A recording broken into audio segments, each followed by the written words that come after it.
तो दोस्तों Tony Stark कई चीजों के लिए फेमस है, जैसे कि अपनी पर्सनालिटी, अपने आर्मर और अपने final sacrifice Avengers end game के लिए। लेकिन इन सब के अलावा टोनी स्टार्क को एक और चीज स्पेशल बनाती है उसके एआई, यानी कि आर्टिफिशियल इंटेलिजेंस। इनकी वजह से टोनी स्टार्क कई गुना ज्यादा स्ट्रांग हो जाता है और इंटेलिजेंट भी हो जाता है। और यहाँ पे टोनी स्टार्क के जाने के बाद बहुत से लोग ये सोच रहे थे कि वो कैसे वापस आ सकता है। इन सब के अलावा बहुत लोग ये भी सोच रहे थे अगर टोनी स्टार्क वापस ना आए तो क्या वो एआई के फॉर्म में मार्वल सिनेमैटिक यूनिवर्स में फिर से जिंदा हो सकता है। और अगर ये सब पॉसिबल है तो ये सब कैसे होगा, और इसकी हिंट क्या हम लोग को एवेंजर्स एंड गेम मूवी में मिली थी, और अगर नहीं मिली तो इन 5 years के टाइम गैप में अगर टोनी स्टार्क अपने मार्क 85 आर्मर पर काम कर सकता है तो कोई एआई भी बना सकता है। आज हम लोग पूरी चीज डिस्कस करेंगे और ये भी जानेंगे कि कैसे टोनी स्टार्क का एआई एवेंजर्स 5 में लोगों की हेल्प करेगा। तो दोस्तों कंप्लीट वीडियो को स्टार्ट करने से पहले आप लोग कर दीजिए वीडियो को लाइक और कमेंट कीजिए आयरन मैन। साथ ही साथ जो लोग मेरे चैनल पे नए आए हैं हमारे चैनल को सब्सक्राइब करके हमारी कॉमिक बुक टॉक्स फैमिली का हिस्सा बन जाइए। तो दोस्तों सबसे पहले हम लोग बात करते हैं टोनी स्टार्क के पहले एआई की, जिसका नाम है जार्विस। दोस्तों ये जो एआई था इसे टोनी स्टार्क ने आयरन मैन 1 मूवी में बनाया था।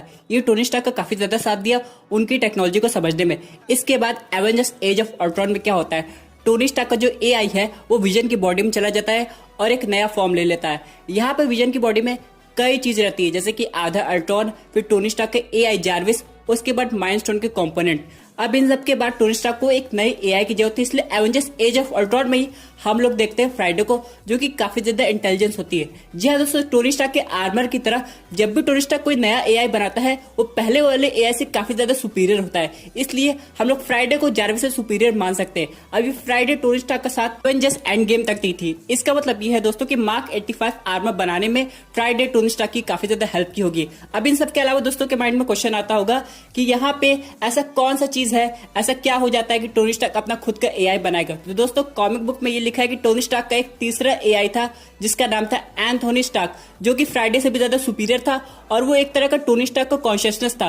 टोनी स्टार्क ने उसे बैकअप के रूप में बनाया था कि जब वो नहीं रहेगा तो उसकी बॉडी की जगह वो एआई काम करेगा और पूरे अर्थ को प्रोटेक्ट करेगा। अब यहाँ पे उसके बारे में एवेंजर्स एंड गेम में कोई जिक्र नहीं हुआ, लेकिन दोस्तों इसका मतलब ये नहीं कि टोनी स्टार्क उस पर काम नहीं किया होगा। फॉर एग्जाम्पल अगर हम लोग सिर्फ पीटर पार्कर की बात करें तो टोनी स्टार्क अकेले उसको खुद 2 एआई दिया था। सबसे पहले स्पाइडरमैन होम कमिंग में हम लोग ने केरन को देखा था, उसके बाद टोनी स्टार्क के जाने के बाद उसने पीटर पार्कर को एडिट दिया, यानी कि एडिट पर टोनी स्टार्क 5 years के टाइम गैप के बीच में कर रहा था।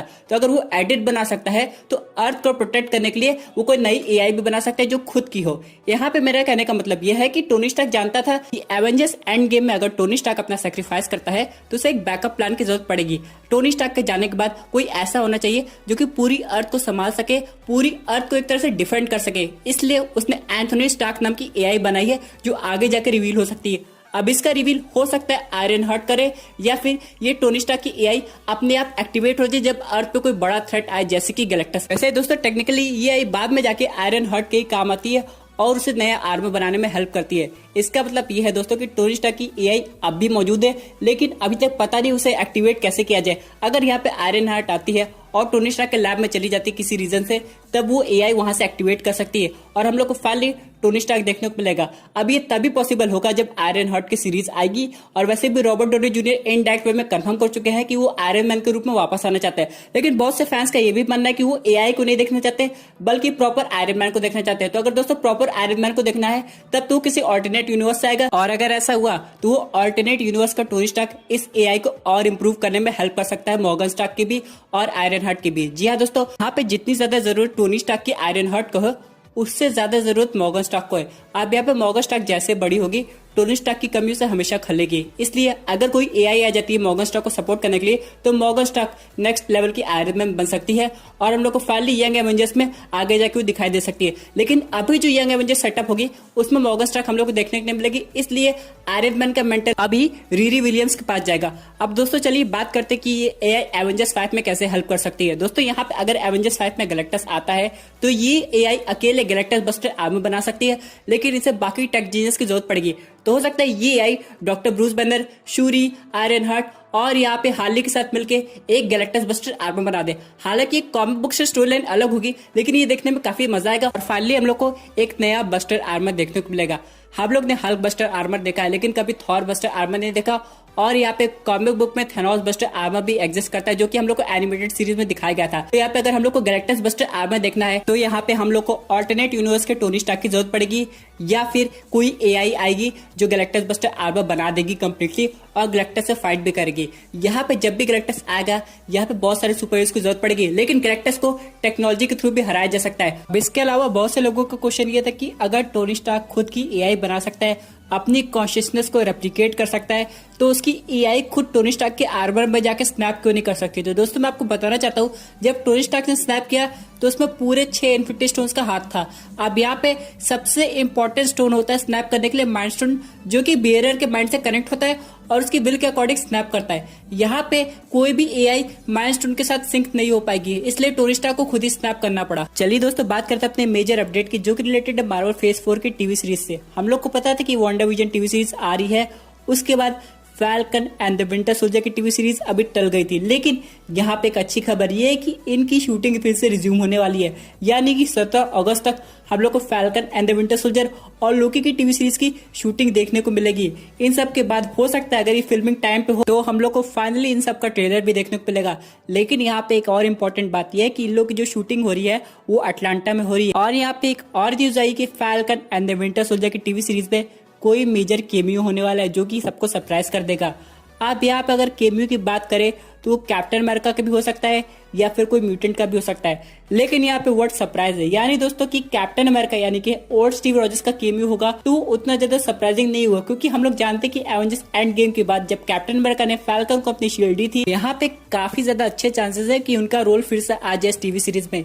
इन सब के अलावा अगर सरप्राइज केमियो की बात करें तो यहाँ पे हो सकता है वुल्वरीन आए, और यहाँ पे वुल्वरीन का कनेक्शन हम लोग जानते हैं कि क्यों होगा, क्योंकि बहुत ढेर सारे सुपर सोल्जर हैं जिनको कंट्रोल किया जा रहा है, और उनमें से कोई म्यूटेंट्स भी हो सकते हैं जो कि इनडायरेक्ट वे में टीवी सीरीज से कनेक्टेड होंगे। फिर आगे जाके जब कोई मेन एवेंजर्स मूवी आएगी तो हम लोग को वाकई में वुल्वरीन दिखाई दे सकता है। इस सब के बाद यहाँ पे एक चीज कंफर्म होती है कि अगर फिल्मिंग टाइमिंग से हो जाए तो हम लोग को डिज्नी प्लस पे वांडाविजन के साथ falcon and the winter soldier की टीवी सीरीज भी दिसंबर में देखने को मिल सकती है, क्योंकि दोस्तों ये दोनों टीवी सीरीज तो ऑलरेडी शेड्यूल थी 2020 के लिए। इन सब के अलावा लोकी की टीवी सीरीज भी आ रही है फिल्मिंग में, तो यहाँ पे ये इतना इंपॉर्टेंट क्यों है, क्योंकि दोस्तों ये जो टीवी सीरीज है ये वांडाविजन से भी कनेक्टेड है, doctor strange multiverse of madness से भी कनेक्टेड है, और यहाँ पे एक मेजर मूवी फेज 4 की जो की है थॉर लव एंड थंडर उससे भी कनेक्टेड है। और ऊपर से एवेंजर्स एंड गेम में लोकी ने टेसरेक्ट लेकर जो काम किया है उससे तो ये पता लगने वाला है कि यहाँ पे कुछ बड़ा होने वाला है, यानी कि टाइम ट्रेवल,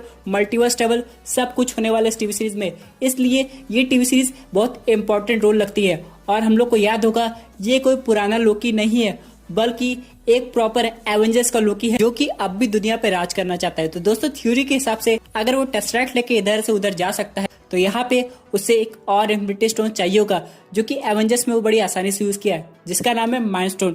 लेकिन अभी प्रेजेंट सिनेरियो में माइंड स्टोन अर्थ पे नहीं है, तो यहाँ पे लोकी हो सकता है किसी ऑल्टरनेट डायमेंशन से बाकी इन्फिनिटी स्टोन्स कलेक्ट करने की कोशिश करे। उसे बस एक टेसरेक्ट चाहिए और एक माइंड स्टोन चाहिए और वो पूरी दुनिया पे राज कर सकता है। ये उसके अकॉर्डिंग होगा। और यहाँ पे एशियंट वन के अकॉर्डिंग जब भी कोई इन्फिनिटी स्टोन्स अपनी जगह से हटेगा तो उस यूनिवर्स में प्रॉब्लम क्रिएट हो सकती है, और लोकी यही काम कर रहा है, जिसकी वजह से मल्टीवर्स ऑफ मैडनेस मूवी में भी लोकी की वजह से कुछ ऐसे सिनेरियो क्रिएट होंगे जिसमें डॉक्टर स्ट्रेंज और लोकी को हो सकता है एक साथ मिलकर काम करना हो, लेकिन डॉक्टर स्ट्रेंज भी समझ रहे होंगे कि इस लोकी को कैसे कंट्रोल करना है। यहाँ पे दोस्तों ये पुराने वाले डॉक्टर स्ट्रेंज नहीं है, बल्कि काफी इवॉल्व हो गए। यानी दोस्तों समय के साथ वो टाइम को समझ रहे हैं, वो मल्टीवर्स को समझ रहे हैं, इसलिए उनकी इन्वॉल्वमेंट डायरेक्टली या indirectly Thor love and thunder movie में भी होगी। अब ये देखना काफी इंटरेस्टिंग होगा कि थॉर की लाइफ पे नए वाले लोकी का क्या इम्पैक्ट पड़ता है। तो दोस्तों डॉक्टर स्ट्रेंज 2 की कास्टिंग की बात करें तो यहाँ पे 2-3 कैरेक्टर और इंक्लूड हुए हैं। सबसे पहले कैरेक्टर की बात करें तो वह है मिस अमेरिका। अब यहाँ पे इस कैरेक्टर की पावर यह है कि वो पोर्टल खोल के किसी दूसरे मल्टीवर्स में जा सकती है। जैसे कि डॉक्टर स्ट्रेंज एक रिंग बना के एक जगह से दूसरी जगह ट्रैवल कर सकते हैं, वैसे ये एक पोर्टल से एक यूनिवर्स से दूसरे यूनिवर्स में जा सकती है। हम लोग जानते हैं कि वांडा विजन में कैसे वांडा अलग रियलिटी खोलती है, की वजह से बाकी यूनिवर्स भी अफेक्ट हो सकते हैं, और उनमें से एक यूनिवर्स होगा मिस अमेरिका का, जो कि बाद में डॉक्टर स्ट्रेंज के साथ आके वांडा को रेस्क्यू करने में हेल्प करेगी। या फिर वांडा को रोकने में भी हेल्प कर सकती है। इन सब के बाद दोस्तों एक और कैरेक्टर है जिसका नाम है क्लिया, किसी ऑल्टरनेट रियलिटी की सॉर्सरर सुप्रीम है, यानी दोस्तों उसकी पास भी पावर्स डॉक्टर स्ट्रेंज जैसी है। इन सब के बाद अगर हम लोग विलन की बात करें तो यहाँ पे एक नहीं 2-3 विलन होंगे। सबसे पहले विलन की बात करें तो वो है बैरन मोर्डो, जो कि हमें डॉक्टर स्ट्रेंज पार्ट 1 मूवी में भी दिखाई दिया था। उसके बाद यहाँ पे मेफेस्टो है, उसके बाद यहाँ पे नाइटमेयर है। दोस्तों ये थी एक अमेजिंग अपडेट जो कि रिलेटेड है टोनी स्टार्क के एआई बनने की और यहाँ पे कुछ अल्टीमेट मार्वल फेज 4 के न्यूज की। आई होप आपको ये वीडियो पसंद आई होगी। वैसे आपके क्या व्यूज है इस पर्टिकुलर टॉपिक पे, अपने व्यूज जरूर कमेंट कीजिएगा। और दोस्तों अगर आप ऐसे unique super hero content enjoy करना चाहते हैं तो हमारे चैनल को सब्सक्राइब करके हमारी सुपर हीरो फैमिली का हिस्सा बन जाइएगा। Thank you for watching.